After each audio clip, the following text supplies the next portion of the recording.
Adakah anda selalu masak bawang besar sehingga lembik dan hancur baru nak makan?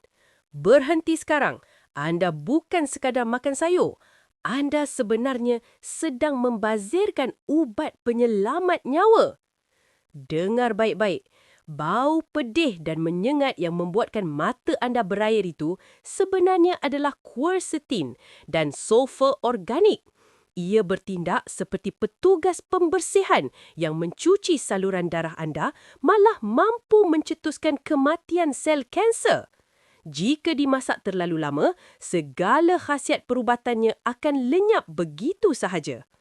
Doktor mengingatkan, pesakit diabetes yang mengambil 100 gram bawang mentah setiap hari akan melihat penurunan paras gula darah yang sangat ketara. Selain itu, pengambilan flavonoid dalam jangka masa panjang membina perisai di dalam otak untuk menghalang penyakit nyanyuk atau demensia. Satu bahan dengan 4 manfaat besar. Rugi besar kalau anda tak amalkan.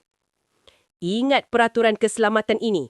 Makan setengah hingga sebiji setiap kali. Jangan biarkan ia di atas api terlalu lama. Hanya apabila bawang masih mempunyai sedikit rasa pedas, barulah ia dikira cara pemakanan yang paling berkhasiat. Hantarkan video ini kepada warga emas yang suka masak bawang sehingga terlalu lembek. Ikuti saya.